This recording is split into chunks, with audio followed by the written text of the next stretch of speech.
राज्य में हेमंत सरकार को लेकर लगातार कयासों और अटकलों का बाजार गर्म है।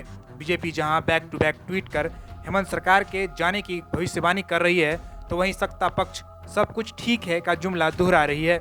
झारखंड में बढ़ते सियासी पारा के बीच बीजेपी अपना ट्विटर वार चला रही है। एक के बाद एक ट्विटर दौर जारी है। हर ट्वीट में हेमंत सरकार पर खतरे का इशारा, हर ट्वीट में सरकार जाने की भविष्यवाणी।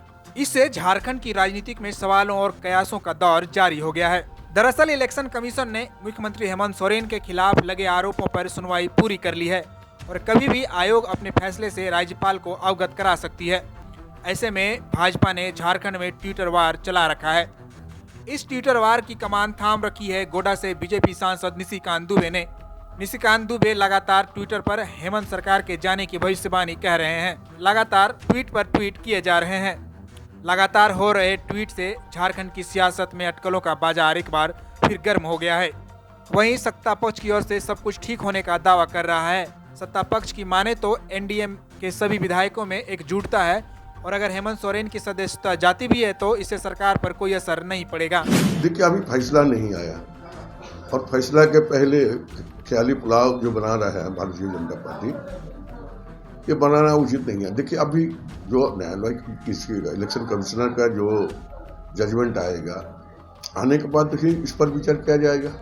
और हमने पहले कहा कि किसी एक सदस्य से सदस्यता जाने से सरकार में कोई असर नहीं पड़ेगी और आज भी आपको वही बात को दोहरा रहे हैं। सरकार इंटैक्ट है, सभी दल के विधायक जितना इंटैक्ट है और हमारा जो यहाँ के 3.5 करोड़ जनता जो है गठबंधन को आशीर्वाद दिया है 5 साल के लिए और ये 5 साल पूरी करेगी गठबंधन की सरकार।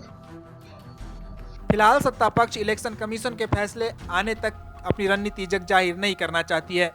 इधर बीजेपी भी पूरे प्रकरण पर निगाहें जमाए हुए हैं। सियासत के इस खेल में कौन किसको पटकनी देता है या तो आने वाला वक्त ही बताएगा। देखिए, मुझे लगता है कि जनता ने उन्हें संसद में प्रतिनिधित्व करने के लिए भेजा है, लेकिन मुझे लगता है कि उनको ज्योतिष विद्या में अपना हाथ आजमाने का ज़्यादा शौक आ गया है। इस प्रकार की हाइपोथेटिकल बातें करना ये उनकी आदत बन चुकी है और ख़ास करके जब केंद्रीय एजेंसियों और जो सर्वोच्च संवैधानिक संस्था है जिसके जरिए तमाम सदनों का निर्धारण होता है या हम कहें कि चुनाव होता है, चुनाव आयोग के बारे में भी इस प्रकार की बातें करना, इस प्रकार से लोगों को गुमराह करने की बात करना, तो और उसमें राम का नाम बदनाम करना कि जय श्री राम हो गया काम।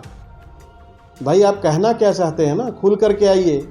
अगर इतना ही ज्योतिषाचार्य में अपने हाथ आजमाने की इच्छा है तो मुझे लगता है कि उनको सांसदी से त्यागपत्र दे करके देवघर में एक कार्यालय जरूर खोल लेना चाहिए कि इस प्रकार की बातें करके जनता को किस प्रकार से दिग्भ्रमित किया जाए। जहाँ तक प्रश्न है कि सियासत या राजनीतिक तपिश का, तो झारखंड के लिए कोई नई बात नहीं है।